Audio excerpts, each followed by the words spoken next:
یہ ہیں بھٹو خاندان کے واحد فرد جنہیں آپ مظلوموں کا ہمدرد بھی کہہ سکتے ہیں۔ حسینیت زندہ آباد کا نعرہ لگانے والوں کو بھلا تپتی ہوئی زمین، آگ برساتا ہوا سورج کیسے ڈرا سکتا ہے؟ مشن تھا پیاسوں کو سبیل پلانے کا، سو ذوالفقار علی بھٹو جونیئر کیسے پیچھے ہٹ سکتے تھے؟ نہ سیکیورٹی، نہ پروٹوکول، نہ ڈرامے بازی اور نہ دکھاوے کی ایکٹنگ۔ ذوالفقار علی بھٹو جونیئر کراچی میں اپنی رہائش گاہ کے سامنے اپنے بابا شہید کی تصاویر والے بینر آویزاں کرتے ہیں۔ شہید میر مرتضیٰ بھٹو کے لگتے جگر ذوالفقار علی بھٹو جونیئر اپنے لوگوں کو کہہ دیتے ہیں کہ پیاسوں کو سبیل پیش کریں، بھوکوں میں نیاز بانٹیں۔ یہ سلسلہ صبح سے شروع ہوا تھا، لوگ آتے گئے، یا حسین کی صدائیں بلند کرتے گئے، وہاں سورج بھی آگ برساتا رہا۔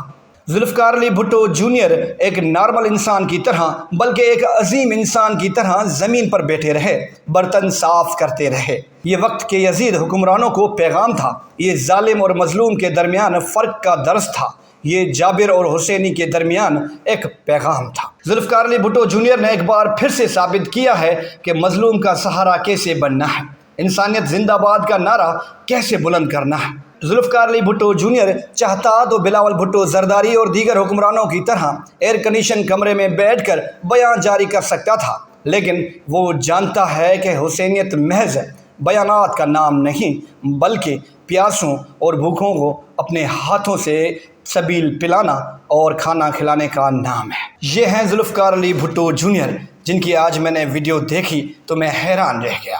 ایک لائک اور ایک شیئر جونیئر ذوالفقار علی بھٹو کے لیے بھی تو بنتا ہے۔